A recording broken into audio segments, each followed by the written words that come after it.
Hey guys, Jim here. Welcome back once again. Today we're going to be taking a look at a new offering from Remette. Now, Remette is a brand that we know for making extraordinarily low-priced knives. Primarily sold on Amazon. They have their own store on Amazon. So I wasn't quite expecting this. Now, while it's not very expensive, and I'll put the price up on the screen because all of a sudden I just forgot what it was, but later on I will be able to look it up. It's still extraordinarily cheap for what you're getting, but this is a higher profile knife than what they've made in the recent past. And I'm pretty excited about that. I never really look at knives that are this inexpensive just because they tend to not have the features or materials or build quality or heat treat or steel that I particularly want to have. In this case, you're getting 14C28N, which is a good solid steel that's going to give you a decent amount of edge retention, good amount of corrosion resistance. So it's still a good performer for being a cheaper steel. Now, when I say cheap, I want you to understand I mean more affordable, not cheap as in, oh my God, it's so cheap, it's garbage. Now, they've obviously put some work into the finishing of this knife. And we'll talk about the design in a minute, but I want to talk about the execution first because really it's going to be this entropic finish that jumps out to most people that look at this variation. There's this one, which is the full titanium version that has the full entropic treatment. And then there's one that has just the inlays of titanium with the entropic treatment. So what they have to do to prepare for that is fully mirror polish all of the surfaces. And if you've never made a knife, it may be easy to say, well, that's not that big of a deal. It is. It's much more time consuming. It's very easy to screw up and have to start all over again. But they've done a really good job of a nice mirror polish throughout every piece and part of this frame. They did a really, really good job. Now, the more I look at this, and I didn't realize this until I opened my mouth, this is still an inlay version, except they took the bolster area and all the rest of the frame and polished and did the entropic anodization on there. So this is not one piece. So they have actually milled this out, milled out a pocket for an inlay to lay into it. So I wonder if there's a possibility in the future that they might be offering maybe different inlay options, maybe different scale sets, let's say like carbon fiber or something that you could purchase additionally and then just unscrew the frame of the inlays and then drop it in. Now, I'm not sure how the inlays are affixed because I just realized just now that they are inlays. Okay, so they are screwed in from the back, it appears. So from the inside, so you would have to disassemble the whole knife, get inside of the frame, unscrew it, and then take them out. Not that that's really a huge deal for most people, but it's good to know. They did a really nice job on the finish. It's a little bit less of the antiqued kind of shipwreck that you get out of a lot of the entropic finishes. The whole idea with entropic is you want to create a look that reminds people of Timascus or Mokutai, where it's this nice random pattern, all these brilliant, crazy colors coming out and creating a pattern within that. So you're able to get that, but sometimes, besides just getting the blues and the magentas and a little bit of the yellows, you will sometimes get like this old, burnt, crusty looking kind of look to many of the areas. It's not really all that attractive. Now, as far as the overall design goes, I really like the ergonomics, the size of the knife, and the way that it fits in the hand. Keeping in mind that this is a mirror polished frame, it's going to feel pretty slick, and there's no jimping anywhere on the knife to give you better purchase. Your best bet is going to be right up here by putting your index finger into the finger choil of the blade to give you more security in your grip. That's really the only way you're going to accomplish that, unfortunately. So keep that in mind. Not that this kind of knife, this look anyway, is going to be much of a workhorse knife for you. You're probably not going to be doing a lot of crazy things where it could possibly slip out of your hand, but if you do, choke up on it. That's going to be your best bet.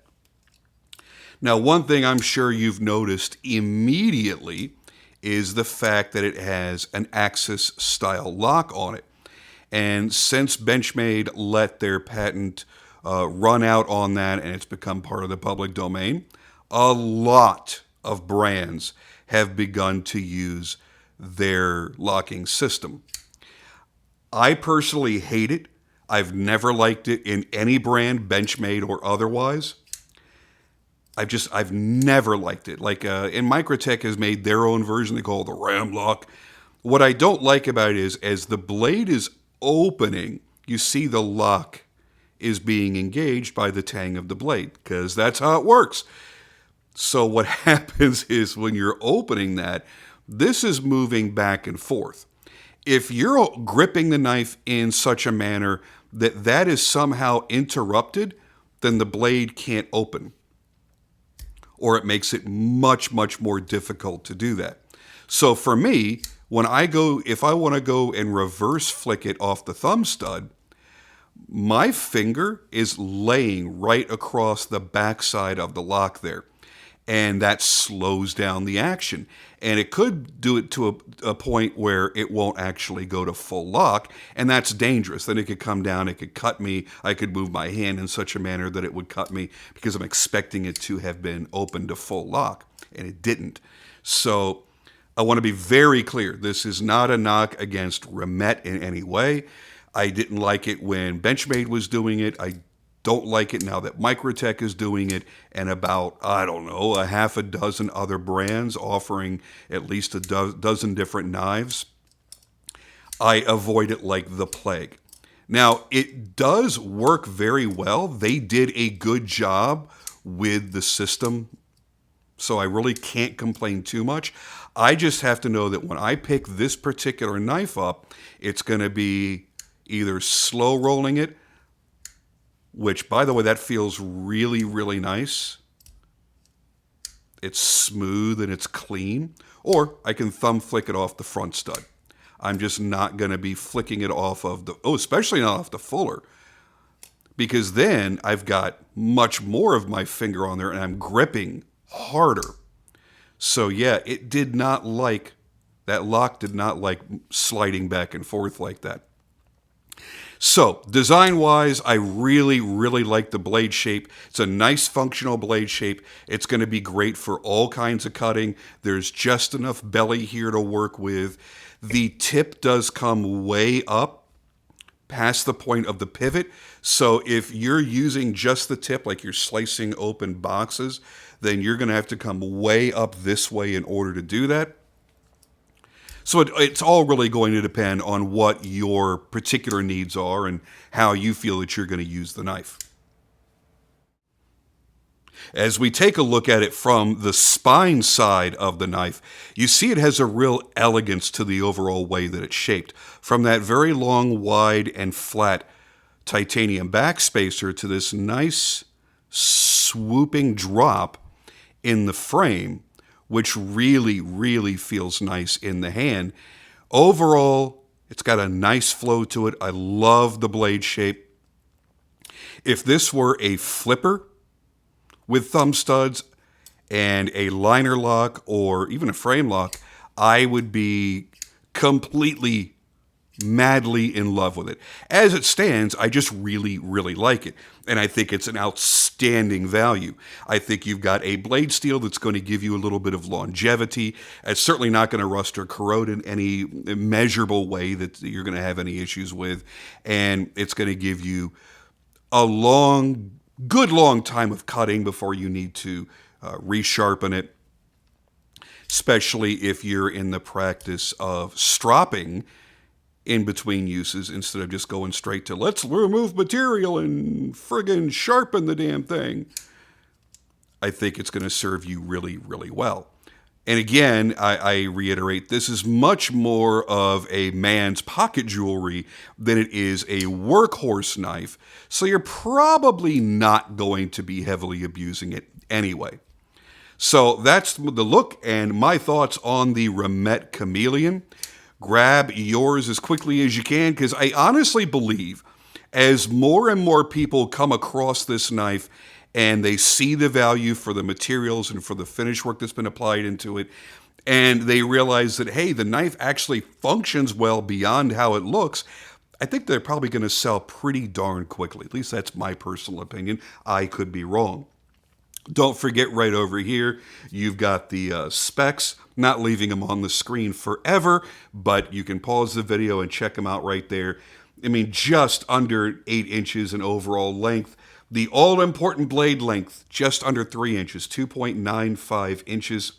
And the blade stock thickness is 140 thou thick. So it's a good balance of thin and lightweight without being delicate. And certainly it's not going to be thick and making it difficult to cut long through thick materials. Nice, clean, flat grind on this. It's going to be a good performer. You've got that 60 to 62 HRC, the Rockwell hardness on the M390 steel. I think overall, it's a good package. Unique in the fact that they've got that, what they call the pearlescent finish, which is more or less kind of like a frosted finish that every so often will pick up like a rainbow pattern in natural lighting. I can't really replicate it here under my studio lights, but under natural lighting, it tends to pick up almost like an iridescence to it, which is pretty darn unique. So to own something special and different in your collection and not break the bank, this is an excellent way to go. And if it happens to be a knife that you're carrying one day when you need to actually use a knife, it's not going to let you down. And honestly, that's what's most important.